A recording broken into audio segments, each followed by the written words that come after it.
డబ్బు, అనారోగ్యం, ఉద్యోగం, వ్యాపారం అప్పులతో బాధపడుతున్నారా? వెంటనే జేకేఆర్ గురువు గారికి కాల్ చేసి ఈ వెబినార్ లో జాయిన్ అవ్వండి. Hi viewers, India's largest digital media network Suman టీవీకి స్వాగతం. ప్రస్తుతం మనతో ఉన్నారు motivational speaker, Kinnera welfare society founder Nagachandrika Devi garu. అమ్మ నమస్తే. అమ్మ నమస్తే అమ్మ. అమ్మ, గత వీడియోలో తల్లులు రాక్షసంగా ఉండే తల్లులు, యమకింకరుల లాంటి తల్లుల గురించి మాట్లాడుకున్నాం మనం. ఇప్పుడు ఈ వీడియోలో ఏంటి అంటే, ఒక తల్లిని కొడుకులు కొట్టడం, బయటికి తరమడం అనేది ఎంత బాధాకరంగా ఉందంటే, భర్త లేని తల్లిని, అంటే తండ్రి లేని తల్లిని, ఆ కూతురు చనిపోతే ఆ ముగ్గురు పిల్లల్ని ఈ తల్లి పెంచుకుంటూ ఉంటే, ఏదో 5,000 రెంట్ 10,000 అయిపోయేసరికి డబ్బులు అడిగినకి నువ్వు ఇద్దరు కొడుకుల్ని 5,000 ఇవ్వండి అన్నందుకు ఘోరంగా కొట్టారమ్మ. ఏందమ్మా, ఈ తల్లిని తలుచుకుంటే ఒకలాంటి బాధ వేస్తుంది, ఆ తల్లులను తలుచుకుంటే అసహ్యం వేస్తుంది, ఇలాంటి తల్లుల్ని తలుచుకుంటే బాధ వేస్తుంది. అసలు తల్లి అంటే ఏంటమ్మా, అమ్మ అంటే? ఇప్పుడు దీన్ని మనం చూసిన దాన్ని బట్టి పిల్లలు కూడా బాధ్యత లేకుండా ప్రవర్తించారు. ఎందుకంటే కూతురు చనిపోయినప్పుడు, అల్లుడు చనిపోయినప్పుడు ఆ పిల్లలను ఆమె రోడ్డు మీద వేయలేదు కదా. ఆమె అసలు జనరల్గా అయితే ఈ కొడుకులే ఆ పిల్లలను, అక్క పిల్లలు కాబట్టి తీసుకొని అమ్మ అంతా ఇంట్లో పెట్టుకుంటే ఆ పిల్లల్ని కూడా చక్కగా పెంచుకోవచ్చు, వాళ్ళు చదువుకుంటారు.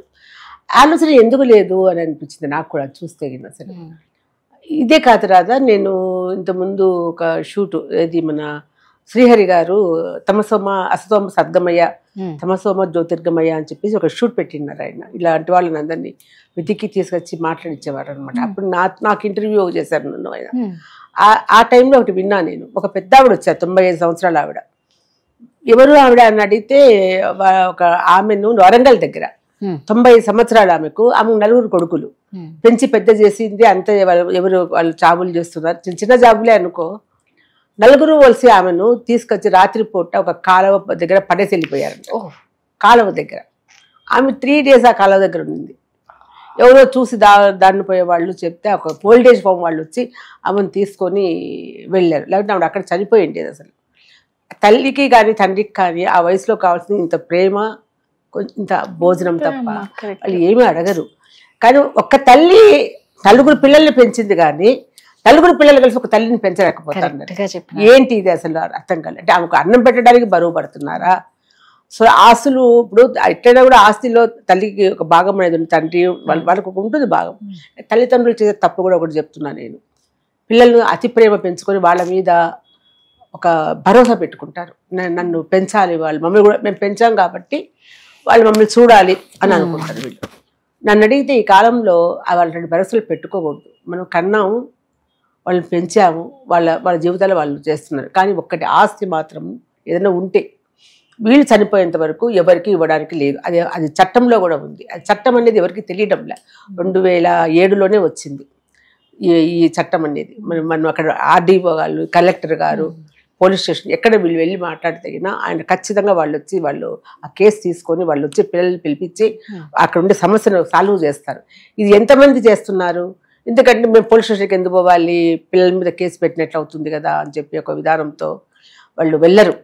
వాళ్ళు చేసే హెరాస్మెంట్ భరిస్తారు తప్ప వాళ్ళు వెళ్ళరు. ఇంకోటి కూడా, ఎప్పుడు కూడా వీళ్ళ దగ్గర ఉండేది వాళ్ళు ఎవరికి ఇవ్వకూడదు. వాళ్ళు చదివినంతరమే. రేపు హాస్పిటల్లో పడితే ఎవరు చూస్తారు? ఇప్పుడే చూడడంలో మంచినీళ్ళు ఇవ్వడంలే వాళ్ళు. అట్లాంటిది అది సెల్ఫ్, ఇది మనం పెట్టుకోవాలి. అతి ప్రేమతో ఉండేదంతా కొడుకులకి ఇచ్చేసి, భాగాలు పంచేసి, నాకు ఇచ్చేసేయాలంటే ఇచ్చేసి మనం ఎట్లా బతకాలా? ఆ తర్వాత భార్యాభర్త బట్టల మూట భుజాన్ని వేసుకొని రోడ్డు మీద పడుతున్నారు. ఆయన పోయినాక ఆమె పోతేనో ఆయన పోతేనో ఇంకొకళ్ళు మిగిలిపోతారు. ఇట్లాంటి దుస్థితి మనమే తెచ్చుకుంటున్నామని నేనంట. ఎందుకంటే ముందుగా జాగ్రత్త పడాలి మనం. చట్టాలు వచ్చినాయి, పోలీస్ స్టేషన్లకు వెళ్ళొచ్చు, మాట్లాడచ్చు. ఆ కలెక్టర్ గారు చూస్తున్నారు. చాలా కేసెస్ ఇప్పుడు అవుతున్నాయి. ఇవన్నీ కూడా ఖచ్చితంగా చేస్తున్నారు. మాకు సంబంధం లేదు అనడానికి లేదు. పోలీసు వాళ్ళు కానీ ఒక్కసారి వెళ్తే ఆ కేసు తీసుకుంటారు వాళ్ళు. వీళ్ళు ఏంటంటే వెళ్ళి పిల్లల మీద కేసు పెట్టడానికి ఇష్టపడరు. పోలీస్ స్టేషన్కి వెళ్ళాలా అని అంటారు అని చెప్పే ఉద్దేశంతో ఇలా ఆ బాధ పడతారు, రోడ్డు మీద పడతారు. తర్వాత ఇట్లా మీడియా వస్తుంది, ఇవన్నీ జరిగేటివే కదా. ఇప్పుడు నేను చెప్పేది మీకు తెలియకపోవచ్చు. అంటే ఇట్లా కలెక్టర్ గారి దగ్గరికి వెళ్ళొచ్చు, పిటిషన్ పెట్టచ్చు, ఆర్డీఓ గారు వచ్చి చేసేస్తారు, పోలీస్ స్టేషన్కి వస్తారు. ఇవన్నీ ఎంతమందికి తెలుసు? ఈ ప్రభుత్వం కూడా ఇట్లాంటివన్నీ ప్రజలకు తెలియచెప్పాలి. ఇప్పుడు చదువుకున్న వాళ్ళు ఏదో పేపర్లో చూసి తెలుసుకుంటారు. ఎక్కువ మనం అనుకుంటాం, కానీ పల్లెటూళ్ళలో జరుగుతున్నాయి ఇట్లాంటివన్నీ కూడా. వాళ్ళకు ఏం తెలియదు కదా, వాళ్ళకి చదువు రాదు, ఏం తెలియదు. మనకు అసలు నేను అనుకున్నా పల్లెటూరులో కుటుంబాలలో చాలా బాగా చూస్తారు తల్లిదండ్రులు.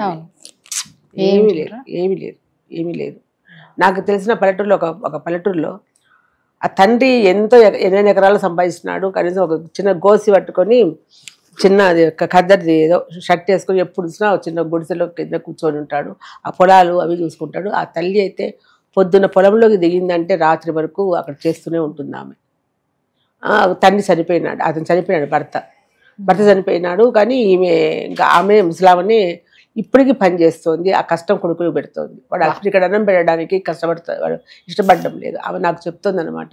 ఎప్పుడైనా ఇదంతా అయినాక నేను లాస్ట్కు నీ దగ్గరికే వస్తామ్మా అని అంటే, నన్న సంపాదించి నీ కొడుకుకు పెట్టి అంతా నువ్వు నా దగ్గరికి రావడం పెట్టి నీకు హక్కు ఉంది, నువ్వు చేసే పని నువ్వే పెట్టుకో, ఎవరి దగ్గరకు వాళ్ళకి ఇదే వచ్చింది. పిల్లలకి సంపాదించినంత పిల్లలకి పెట్టేస్తారు, వచ్చి ఓల్డేజ్ హోమ్స్ లో వచ్చి చేతులతో వచ్చి నన్ను హక్కుగా అడుగుతారు మీరు సాకమని. వాళ్ళని ఆడుకునే అవసరం ఏంది నీకు? ఎంత పొలము, ఇంత ఉంది, ఆస్తి ఉంది, ఇల్లు ఉంది సొంతము, నువ్వు అందులో నాకు ఒక భాగం నాకు ఉంది రా నమ్మకం, భర్త భాగం ఆమెకే. కాబట్టి నాకు ఉంది అని అడిగే ఎందుకు మీకు లేకుండా పోతుంది? కొడుకులు ఇప్పుడు 2 పక్కలా ఉన్నాయి. కొన్ని చూస్తే కొడుకులు హరాజ్ చేసే వాళ్ళు ఉన్నారు, పిల్లలు తల్లిదండ్రులు చేసే వాళ్ళు ఉన్నారు. ఇది అంతా ఎందుకు పోతుందంటే ప్రేమానురాగాలు, బాధ్యతలు ఏమీ లేకుండా పోయినాయి. నాకెందుకంటే నాకెందుకు అని అయిపోయినాం మనం, అంతే తప్ప. అసలు ఇంకోటి కూడా నాకు నవ్వు వస్తుంది. మనిషికి ఇప్పుడు నన్ను అమ్మ అని పిలిస్తే ఎంతో ప్రేమ బాగుంటుంది అని లోపల నుంచి వస్తుంది అనుకుంటాం కదా. ఇప్పుడు పిలుపులు విన్నావా నువ్వు? అమ్మ అనేది మమ్, డాడ్, తర్వాత బ్రో అన్నాను, బ్రో. తర్వాత ఇప్పుడు ఇంకోటి వచ్చింది కదా, అది సంక్రాంతి వస్తున్నారని, దాంట్లో ఏమంటారు ఆమె బా బా బా. నిజమే. అసలు ఈ పొట్టిగా పిలుచుకునే పిలుపుల్లో మీకు ఎక్కడో ప్రేమ వస్తుందా? నాది అనే బంధం వస్తుందా? లేదు కదా. అమ్మ నాన్న అంటే నాది, అక్క నాది, ఆ వదిన, అన్న, మామ, అత్త, ఎంత ప్రేమ వస్తుందో అట్లా. ఆ ప్రేమలు, ఆ మాటలు, ఆ పిలుపులు అన్నీ పోయినాయి. అంత ఆధునికంగా ఏదో మరి ఈ పిలుపులు ఎట్లా వస్తున్నాయో నాకు అర్థం కావడం. అంటే సినిమాలలో చూసి నేర్చుకుంటున్నారా, టీవీ సీరియల్స్ చూసి నేర్చుకుంటున్నారో? ఇప్పుడు టీవీ సీరియల్స్ మీద పడుతున్నారు. టీవీ సీరియల్స్ ఇట్లా చేస్తున్నాయి, అట్లా చేస్తున్నాయి, చూసి అన్ని నేర్చుకుంటున్నారు. వాళ్ళు నీకు చెప్పలేదు నేర్చుకోమని. దాంట్లో మంచి తీసుకో, ఆ చెడు ఎందుకు నువ్వు తీసుకుంటావు? చెడుగా చూపిస్తావు. అలా చేయకూడదు అనేది నేర్చుకో. అత్త కోడలు కొట్టుకుంటున్నారు, బెట్ల మీద నూనె పోసింది, జారి కింద పడింది కోడలు, నువ్వు దాన్ని చెయ్యకుండా చెయ్యి, అది చెయ్యకూడదు ఇది అని చెప్పి నేర్చుకో. దీనివల్ల ఎంత కష్టం ఉంది అనేది నేర్చుకో. అంతేగాని ఎప్పుడు చూసినా అన్ని మీడియా అంటే వాళ్ళ రేటింగ్ కోసము దానికోసము పదే చూపిస్తున్నారు. అది కూడా తప్పే. ఎందుకంటే మీరు ఏదో లాభం సంపాదించుకోవాలని ఒక క్రూరంగా జరిగింది ఒకసారి చూస్తే అబ్బా అనిపిస్తుంది. పదే చూస్తా ఉంటే దాన్ని ఎట్ట చంపినారు, ఎట్ట రేపు చేసినారు, ప్రతిదీ చూపిస్తా ఉంటే అది క్రూరత్వం వీడికి కూడా వచ్చేస్తుంది. ఏదో బాగుంది అనుకుంటాడు. ఇదంతా కూడా అందుకని ప్రతి దాంట్లో మార్పు రావాలి. మార్పు వచ్చినప్పుడే మనము ఒక ప్రశాంతత అనేది, శాంతి లేదు, ప్రశాంతత లేదు, ఆశ ఎక్కువైపోయింది. ఇంత ఉంటే నాకు ఇంకా ఇంత కావాలి, ఏం చేసుకుంటాడు నాకు అర్థం కాదు. ఏం చేసుకుంటావు దాన్ని ఇంత తీసుకొని? మనము 10 సంవత్సరాలు కూడా బతకడం లేదు ఇప్పుడు, 60-70 ఏళ్ళు. ఇప్పుడైతే మరి చిన్నపిల్లలే 20 ఏళ్ళ నుంచి పోతున్నారు. బాగా తెలిసిన వాళ్ళే, వాడు 25 సంవత్సరాల అబ్బాయి డాక్టర్ చేశాడు, అన్నీ అయిపోయినాయి. ఇంకా జాబులు జాయిన్ కావాలా, హార్ట్ అటాక్, ఒక్కసారి హార్ట్ అటాక్ తెలియకూడనే ప్రాణం పోయింది అబ్బాయికి. వాళ్ళని ఒక్కడే కొడుకు, బోల్డ్ ఆస్తుంది, పొలాలు ఉన్నాయి, అన్నీ ఉన్నాయి. ఇప్పుడు ఎవరికి పెట్టాలా? అంతే కదమ్మా. ఏమనుభవిస్తున్నారు? ఎందుకు రాదు ఇవన్నీ కూడా? ఉన్నంత వరకు మనం ప్రేమగా ఉందాం, హ్యాపీగా ఉందాం, బంధాలను దగ్గర తీసుకున్నాం, అమ్మను దగ్గర తీసుకుందాం, నా కొడుకుల దగ్గర తీసుకుని ఒక ఫ్యామిలీ మంచిగా ఉంటే ఎంత ఆనందం ఉంటుంది. అది నువ్వు ఒక్కదాని ఉంటే ఎలా ఉంటుంది? అలా ఎందుకు ఆలోచించలేకపోతున్నారు? ఇప్పుడు చూడండి, పెళ్ళైనా కూడా సంవత్సరం వరకు వారు కలిసి ఉంటారని కూడా నమ్మకం లేదు. సంవత్సరం అయిపోతే డైవర్స్. పిల్లలు లేకపోతే పర్వాలేదు, పిల్లలు మధ్యలో బలైపోతున్నారు.